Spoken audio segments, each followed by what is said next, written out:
So our unit was just coming out there. It was about, oh the heck, 3 or 4 weeks later I was back in France.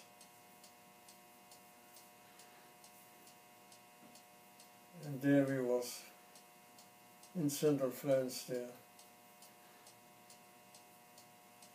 Until the invasion started. Then they moved us north up to the Channel coast. But there was no action what came later.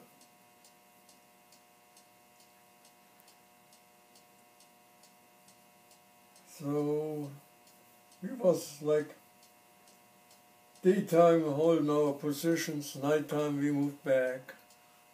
So every day the same routine. Until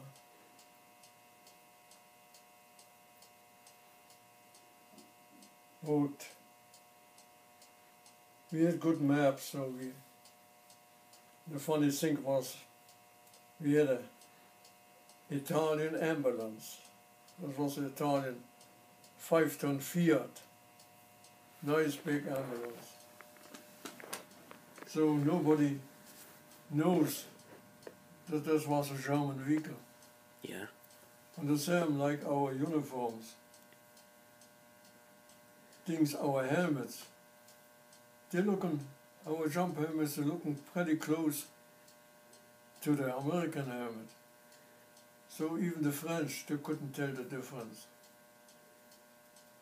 So we worked our way out up north to Belgium, made a big bow around Brussels, and then was heading back to Germany, to Aachen. They found out our unit was up in the airbase outside Cologne. So, you see, we got back there, the unit, they was getting ready because they had the information that the Brits going to try have an air landing up Nimwegen in Holland. So they was picking up 20mm and 37mm anti-aircraft guns. And they went back up there, they call it the big turkey shoot. So, and I got told, you're not going with us, you got lots of paperwork to do. Because I came back late, so I was declared missing in action already. So, I had the paperwork to do, and then we had one trunk from our doctors. They had with medical journals, medical books. And he was recuperating up in Salzburg, in Austria. He said, you bring that back to him in Salzburg. He said, and then after that you take 10 days off. So this was the last time I went home. Then our unit was stationed in Holland.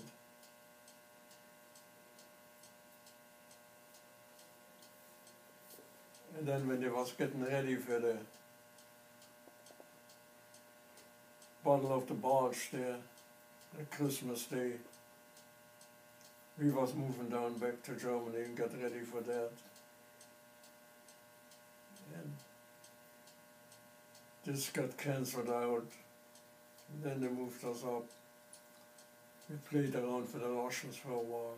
Do you remember, did you ever have to fight yourself, like you were with your squad and you're on the ground, and did you ever have to shoot your guns at all, you?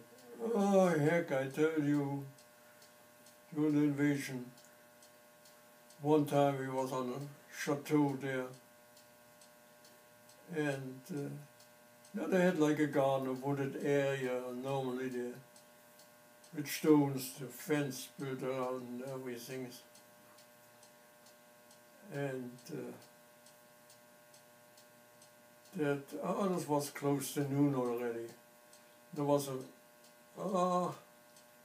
couple miles of open area and then a wooded area again. And there was coming. There was a bunch of tanks with the infantry. They was coming out there. And there was on the other side of the chateau. They were enemy tanks? There was an 80mm mortar unit from us located. And so they waited for that guys to come about halfway in the open there. And then they started to hit them with jump grenades. You see what the German had come up with. Normally a mortar round, when they hit the ground, they don't make a big hole that just flies back up. Like if you sit in a foxhole 5-6 feet away, the mortar round hit. They don't bother you, that goes it goes up. So now they came up with the idea. So they had a special explosive in front of that grenade. So when they hit the ground, this exploded and drove that thing either 8 or 10 feet up in the air and then exploded. So they hit him with that. And boy, the tanks, they put a smoke screen out, then the guys moved back, and then they start sealing up on us with mortars too. And there was one round, they figured the lower side of the chateau, but they was on the other side. There was a stone wall there, and the round came in. First round they hit the stone wall. And the guy, about 20 meters away, so he got hit with some fragments of the granite stone. Because when they exploded there, the stone, he had to kill him back. So he yelled out, I went over to take care of him. The second round came in. It was about 4 or 5 feet where I had laid. The guy who was beside me, he got a piece to his helmet. He was killed instantly. So I took care of this guy and saved your butt. That's it, I got out on this one.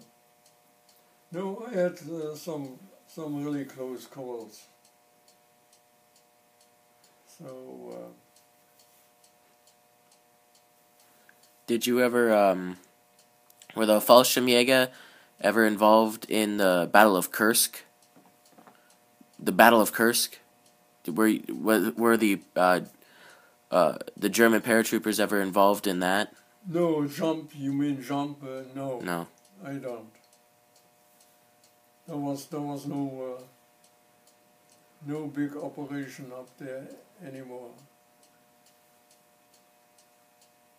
You see, like the first company from my unit, I don't know how much you know, when the Italians, when the things took Mussolini prisoner. Yeah, they killed him. And the first to keep them on the island of Sardinia, and then it's figured it's not safe enough to brought them back in the Apennine Mountains. Mountain up, what's called the Gran Sasso. There was a hotel on top, and that was served just with a cable car. So they said, oh, we control the cable car, and if some mountaineer troops want to climb the cliffs up, we can pick them off. But I had not calculated this was another way to get on top there. So they used what we called Leukoplast bomber. This was glider planes, welded steel pipe with canvas over. There was, in the middle, was the pilot seat, and behind the pilot seat 4 other seats. There was a little running plywood running board. You better don't step beside it, your foot went to the canvas out there.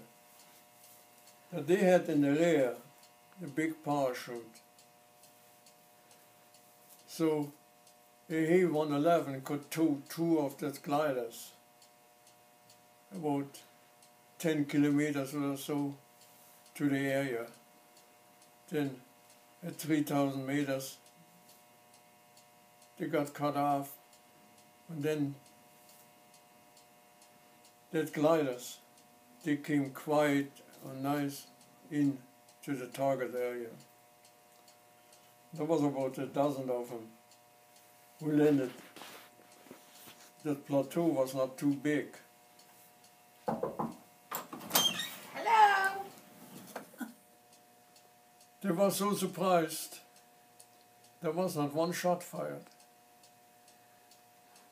And the only casualties had some of the gliders hit one of the retaining walls a little bit too hard.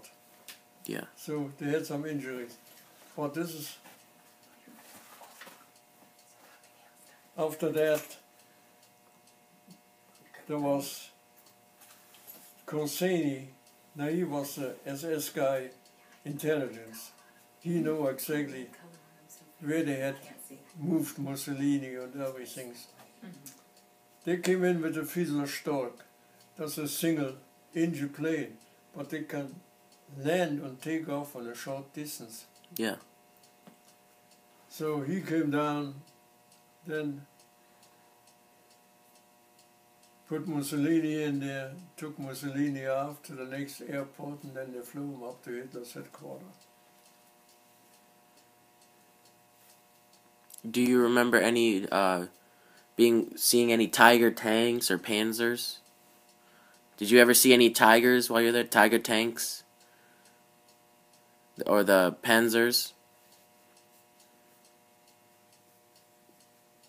The German tanks? Yeah, hey. Panzer, yeah, Panzer, that's a tank. Yeah, Panzer. Yeah, hey. I tell you, I wrote,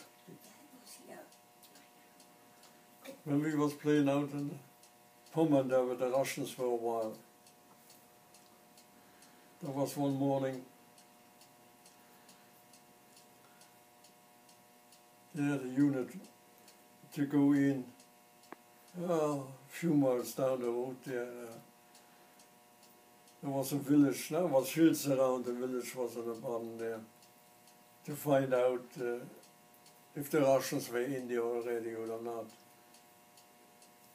And I went with that unit, and there was 4 tanks from the Waffen-SS who was working with us there. When they came in that village, and then this was winter time, but the fog started to come in. I tell you, you couldn't see, got them 10 feet, and the Russians was in that village already. The way our guys was working that, and they say a little shadow or so, they called them, Ivan Edisada, Tavai, Tavai. No, to the Russian, come on over, hurry up. If he answered in Russian, this was the last time we talked. So they cleaned that up about in 2 hours. They had the things cleaned